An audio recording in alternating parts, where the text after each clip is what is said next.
held them to -2 yards on the ground for the whole game. Is that a big part, having those three back on the line? Yeah, absolutely, absolutely. You get guys back that when you sit down and you plan at the start of the season, what you're going to do on defense, what you think you're going to be on defense.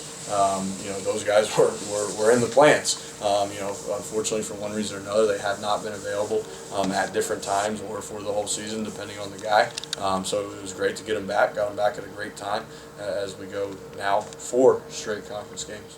And so, obviously, coming into this game, missing Anderson. Can you just talk about how your team rallied together to overcome that adversity, and then the adversity they had the rest of the game with guys coming out to injury? Yeah, I told WFUV right after the game. I just told the guys in the locker room.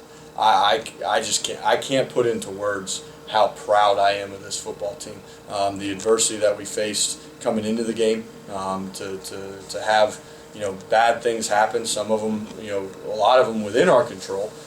Turnovers, special teams errors, but no one flinched. No one panicked. Then Luke goes out again. No one panicked. The players had faith that the coaches would put them in a position to be successful. The coaches had faith in the players that we would put them in a position to be successful, and they would execute. And that's exactly what happened. It's such a blanket term, but that is, to me, the picture and the definition of a team win.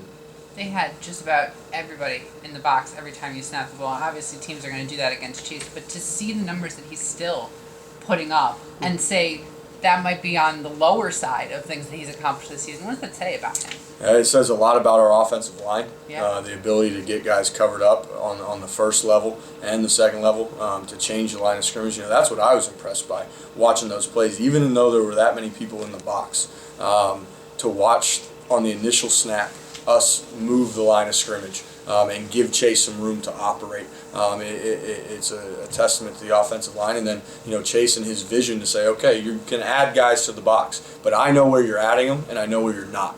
And I'm going to press it front side and either keep it front side or bounce it backside based on where you're at in the defenders. But you can't do that. Chase can't do that if there's not that initial push up front. So it was a great, and by the tight ends. Yeah. Faison and Isaiah played a major role in what we did coming down the stretch there. Do you think that's what separates him from maybe other backs, not just in the Patriot League, but across the board, that vision and that knowledge to see as soon as he lines up, he knows what he's getting? I really do, and I've said it. I say it. Almost every week. But people obviously Chase is a talent. It doesn't take a football coach, a reporter, or the common fan to see that. But what makes Chase really special is that he really understands the game, the run game and the pass game, at a very, very high level. And the way that he uses that knowledge to set up defenses, it's special stuff. We've talked a few times this season and mentioned how this team is really a balanced offense. You're able to go to the passing game and the running game. So what's it like to have to rely on Chase more than usual in this game? And then, of course, you rely on him. This is the game where he breaks the career rushing record. Yeah, first of all, congratulations to Chase for breaking that record. That's a special thing, to be a career record holder at a Division I institution. So congratulations to him. It was certainly challenging. You take wet football, high winds, and a third string quarterback, and I made the decision that I thought the best thing for our football team was to play the field position battle and just keep running the football, knowing that if we continued to do it, we would split one or split two eventually, and that's exactly what happened. But we get down on that drive that set up the field goal, and they presented a look that they were going to blitz right into the run, and Colton does exactly what we taught him to do on the very first day, which is throw out to the bubble, and hats off to the receivers for blocking and making that an efficient play and keeping us ahead of the sticks. The only way you can do that, to pretty much say we're not going to throw the football, is to stay ahead of the sticks, meaning make 4-yard gains, average a 4-yard gain on every play, and for a couple drives there we were able to do that. Can you talk a little bit just about the way Luke and Colton played today, coming to stepping in, kind of unknown to them, this is the week we got to step up? Yeah, I thought the way they both prepared was very impressive. With Luke going into his first start, I was most impressed, I think, but just his demeanor, his calmness. It wasn't too big for him. he was still himself. He's a very happy-go-lucky kid, and he kept that smile on his face all week. I'm sure there was a slightly higher level of preparation, but we expect our backup quarterback to prepare as if he is the starter. Because you're one play away. So, very, very impressed by him. And then Colton, who got some reps this week that he normally wouldn't have gotten, did a good job getting better each day during the week. And he had a calm look on his face when Luke went out. And I think, again, it goes back to the players having faith in the coaches having faith in the players, that we'll work together and make sure we're in a position to be successful. Thank you. Congratulations. Thank you. I'm sure you get asked 1,800 times if things like that pass through your mind, or if you consider the records or the numbers or anything, but the risk of asking again, do you consider the records or the numbers or anything, or is it just tunnel vision? Hey, tunnel vision. The record is such a blessing, though. I will never take it for granted, and my success here I won't take for granted, but right now I'm just trying to keep this team focused on going one at a time every single week into this Patriot League playoffs, and so we can get to the postseason. When opposing team, they're gunning for you. I mean, there were maybe 10 guys in the box at some points. What is that throw process like as soon as the whistle blows and they're coming after you? We love it, especially in this particular situation. We had Luke go down, and we had a very young quarterback, Colt, come in, who did a great job. He actually threw a key bubble for a first down. Ended up being very key for us. But, you look at the offensive line, you say, hey, if it's one team that can get past that 10-man box, it's us. And, we believe in each other. We band together. And, you just got to man up and go get the job done. For you, what is the approach at this point? Personally.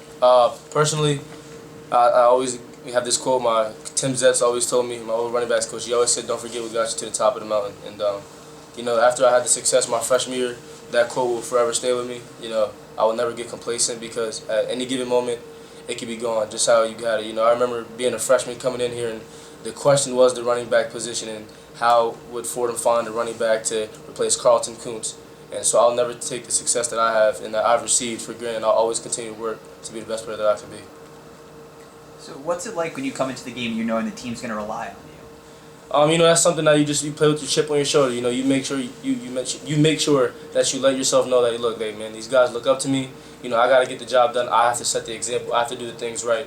And it's just something that comes along with it when you're having individual success. But I really do have a lot of faith in my offensive line, man. They played a great game, and they played a tough game. We had I believe 2 go down. Ben went down for a little bit, and then Dom came in at center, and then we had Dom Lombard go down, and Eric McCulley filled right in, and same with Zach Johnson. So we really have a 7-man rotation at offensive line. I think that's really, really important, because you are going to have bodies go down, and they do a great job of just keeping the job going forward.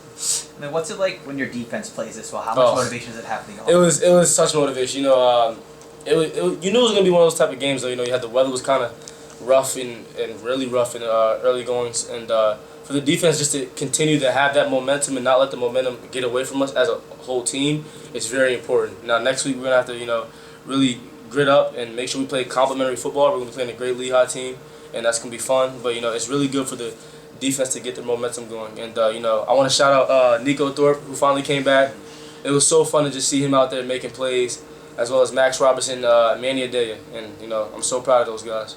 Coach mentioned that one of the things that he feels like sets you apart from other backs across the country is your vision before the ball snaps. But that starts before the game. Before the game, even. yes. So where do you kind of see yourself as far as kind of a student of the game here? Well, one thing I really wanted to improve on was not just my vision within the box. So Coach Breiner, when we do special teams meetings, if it's not kickoff return, I'm allowed to go with the quarterbacks, and that's really important for me, because I really get to see what the quarterbacks see. Like, all my reads were really based off of the front four and really just the box last year. Well, this year now, I know that if the number 2 overhang is manned up or head up to outside of the number 2 receiver, they're going to replace it with an insert strong. So I know that 7th man is coming in the box. So I can almost predetermine cutbacks or know that I'm not going to have that cutback lane as well.